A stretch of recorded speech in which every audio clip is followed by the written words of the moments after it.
All right, so let's zoom out a little bit and imagine that you're running a whole studio and that you're running it remotely, which many of us are doing now. How do you create a strong studio culture? How do you keep people from feeling too siloed? How do you keep the project on track when you don't even know if everybody's going to be online at the same time? How do you just build a good feeling of team cohesion? These questions and more will be answered by our next speaker. She's the studio lead over at Pretty Smart Games, currently working on The Spirit Lift, which you can see as part of this year's Game Devs of Color Expo Direct. Please welcome to the stage, Miko Charbonneau. Hi, I'm Miko Charbonneau, aka Dr. Mikachu, head of Pretty Smart Games. Let's get the depressing stuff out of the way. You're here for a reason. Maybe you're feeling totally stressed out, overwhelmed, or disappointed in the state of the world. And despite that, there's some part of you that's saying, this is a great time to start an indie game studio. And you listen to that part. Whether you're just starting out in your game dev career, you're disillusioned from working at other people's game studios, or you've already taken the leap and you've started your own, there's a lot of doubts that can set in during this time. And I understand those feelings. For the last few years, I've been running my own game studio with 7 people across 4 time zones. We're about to release our biggest game ever, and we did it somehow during this global chaos and even some smaller chaos in our personal lives. And I have to say that this is the most rewarding career choice I ever made, despite all of that. So I want to help you if I can by offering my top advice that helped me keep my sanity and reduce stress and anxiety along the way. I'm directly focusing on mental health because it's extremely difficult, if not totally impossible, to stay focused and productive without the right mindset. We've got a lot to cover, so let's go ahead and get right into it. The most important thing that you can do is lessen the risk and pressure however you can. Let's say that you finish your first game and, heaven forbid, it's not a huge financial success. You're not a millionaire yet. You're not super popular and famous. That person you admire in the game industry still doesn't know who you are. Does this make you a failure? No, of course it doesn't make you a failure. It makes you like almost everybody else who ships their first game in their indie game studio, or their second or their third. The people that you think are making everything themselves and their first game was magically a success, it was probably their 40th game and no one talks about all the ones that came before. Or they came over from another industry entirely. They already had a huge following from somewhere else. Or maybe they were just super lucky. And I'm not taking away from those people. That's awesome that they did that. I'm just saying there's a lot of other people out there who succeeded slower and with less fanfare. You have to start thinking about long-term success and establishing goals for your survival.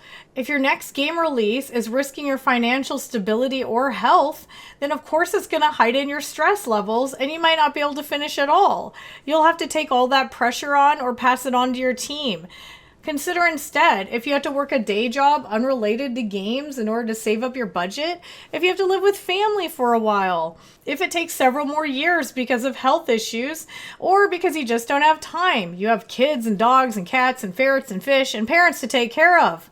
These don't make you a failure. Failure is only if you give up on your dreams. And I'm not saying that you're never going to think about the financial side or you're never going to try to be great at marketing in addition to shipping a game. All these things are really important. I'm saying just bite off one thing at a time.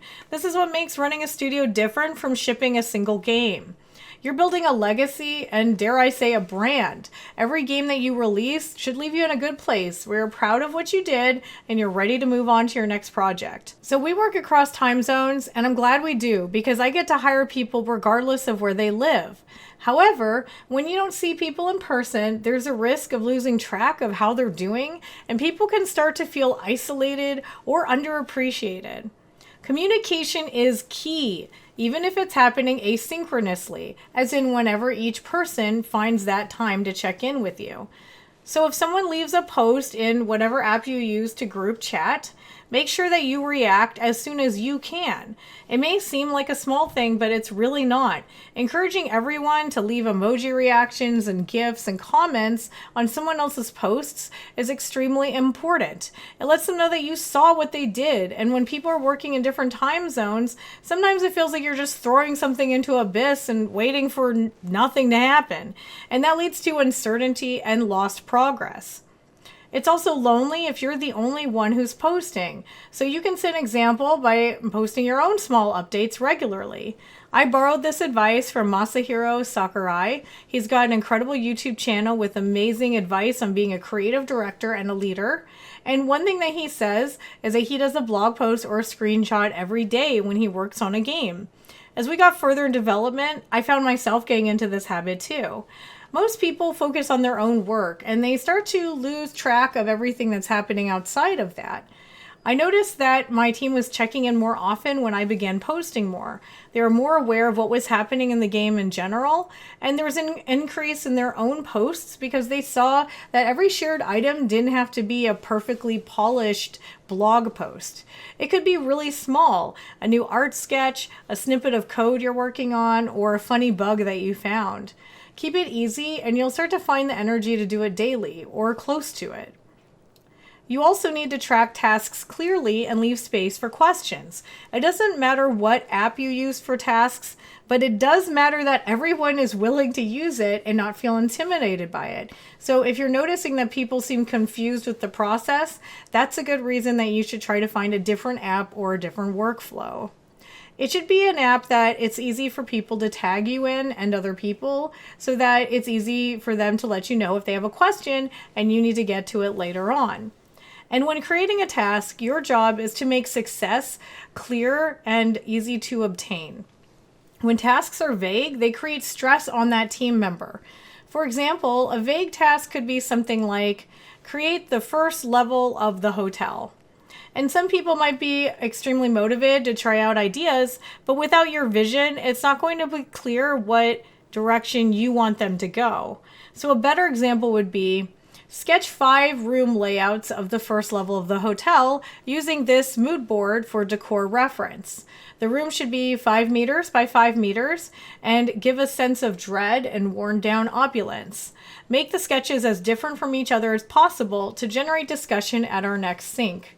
The specific clarity in that phrasing will help people know when their task is done and when they should come to you for review and they're ready to move forward.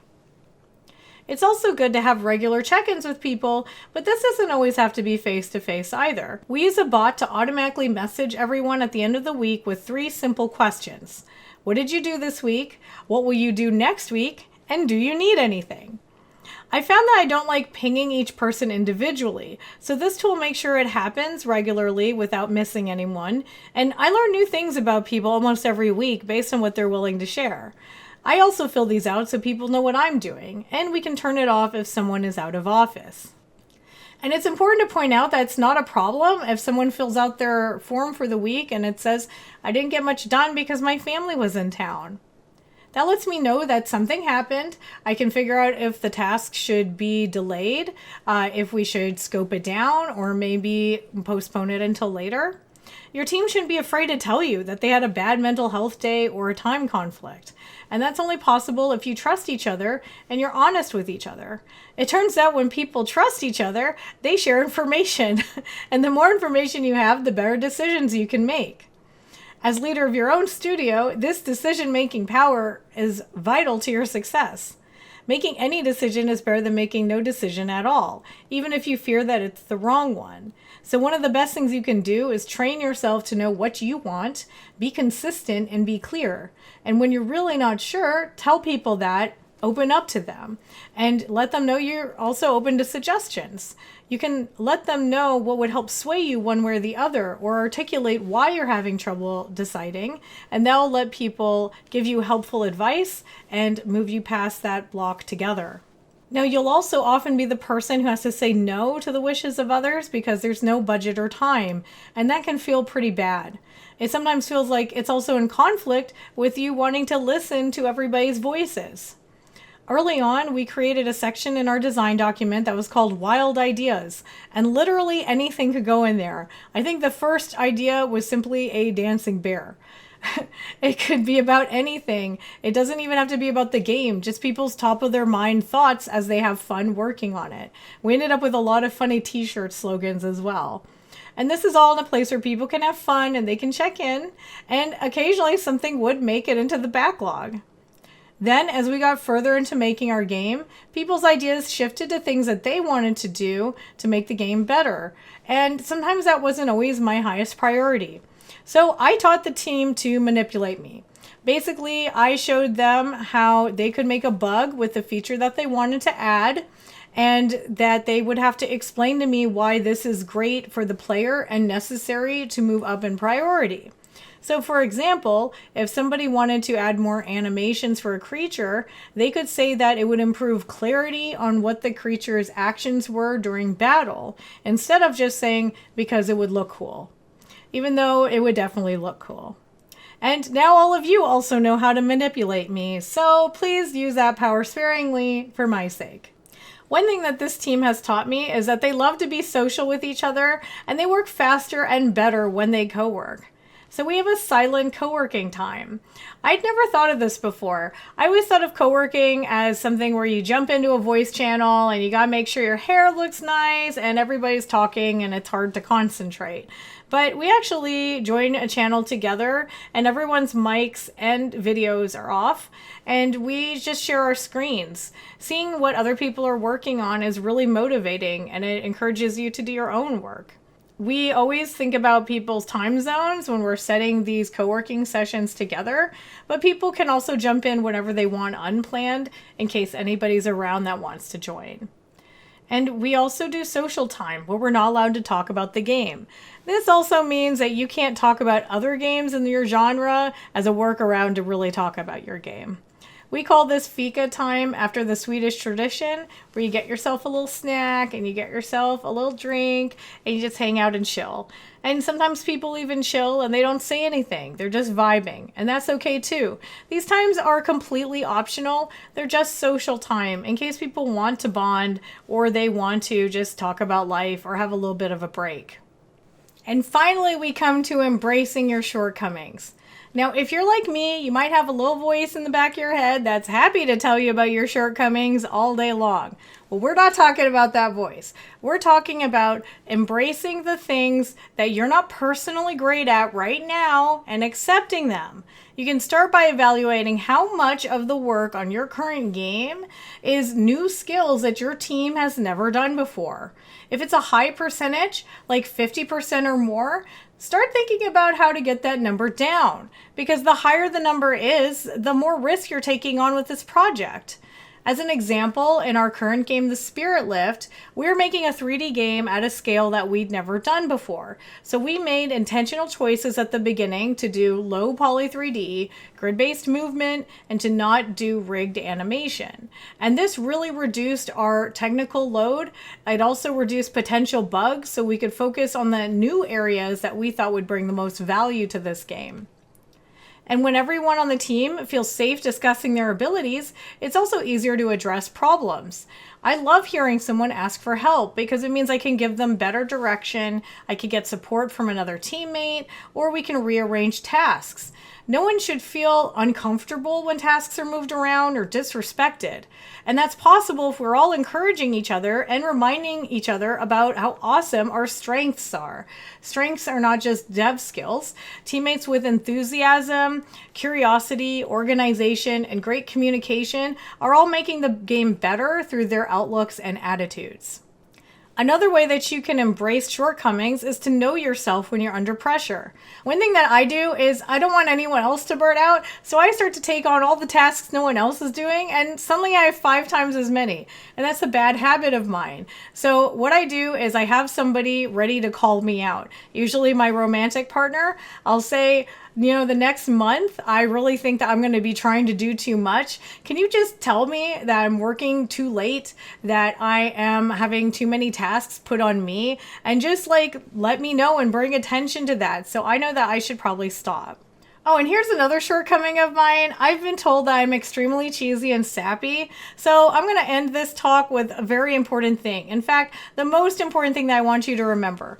The time to create will never be perfect. The ideal world doesn't exist. There are forces out there that are against us. And yeah, it is sad and depressing. But you know what? In every period of history before us and in every period after, there'll be people like you trying to express their stories and their creativity. And you can't give up just because of this. All your favorite books and games and music and so on were made in spite of hardship and adversity. And in fact, some of them were made because of it, because someone got so angry that they had to take action. So don't let anybody stop you from being creative. Find ways to keep making what you want for as long as you're here, step by step and game by game. And soon you're going to be farther along than you could have ever imagined.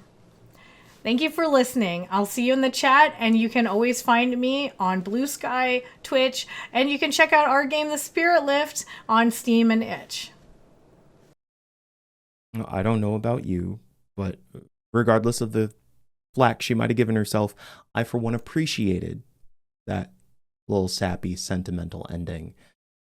I think you'll notice as a common thread over this year's talks, we are living through a moment.